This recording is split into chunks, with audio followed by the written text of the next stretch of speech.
While some countries are easing their lockdowns, many people around the world are still staying at home and social distancing to curb the spread of COVID-19. This can be a struggle, with confinement and uncertainty fueling anxiety, stress and loneliness.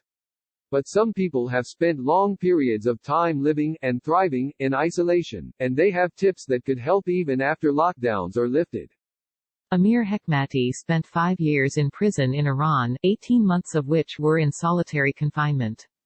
At one point, he was sentenced to death for being at war with God for having served in Iraq as a U.S. Marine. The most difficult challenges were the never-ending torment of the unknown, he said. The "when will this be over?" and having to sit helplessly while your life, freedoms and aspirations pass you by.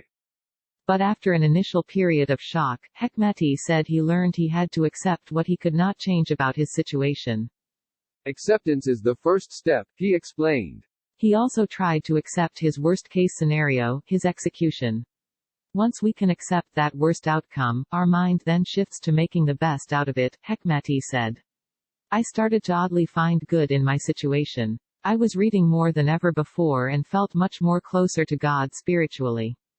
He said we can all find things to be grateful for, even during this difficult time. And he suggested writing out a daily routine, including reading, exercising and getting enough sleep. You need a game plan and structure, he advised. Once you start to feel anxiety, you try to meet the next milestone of your day.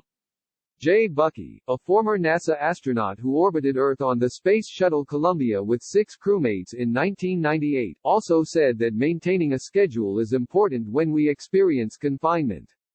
If you're anxious, you can step back and think, what's the trigger that's making you anxious and is it as bad as you think, he explained.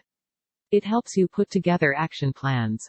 If you get into an argument with your family members, partner or roommate, he recommended keeping communication focused on the issue at hand and not saying things that you know are going to aggravate the other person just because you want to get back at them.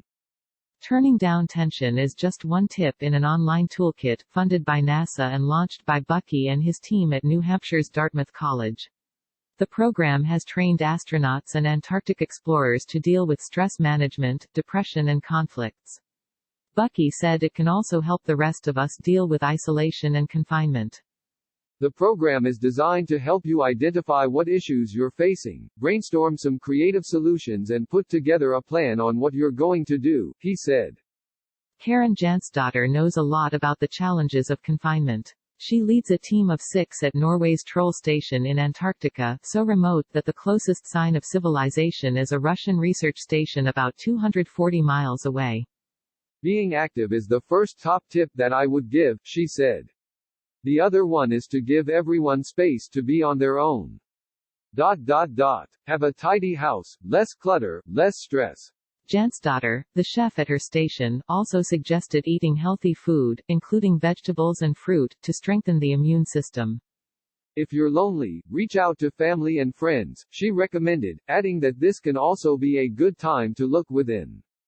Take this time now to reflect and slow down and sort of appreciate maybe the people that you have around you, Jansdotter said.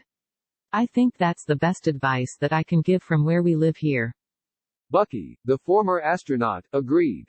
Sometimes we don't really appreciate the homes we have, the people we care for and who care for us, he said.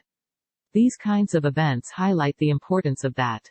Rachel Murray said her experiences in isolation also gave her a new sense of appreciation. For several years, she was stationed in Antarctica at the U.S. research base McMurdo Station. More recently, she has been working as a science technician at Summit Station, an Arctic research station funded by the National Science Foundation. Whenever you leave, you have an appreciation for something you didn't realize you had before, she explained. She enjoyed smelling flowers again and eating whatever she wanted. We can all use the lessons we're learning now to help us as lockdowns are lifted, she said. When we do come out of this isolation, she said, we'll appreciate being able to hug someone and do things we haven't gotten to do.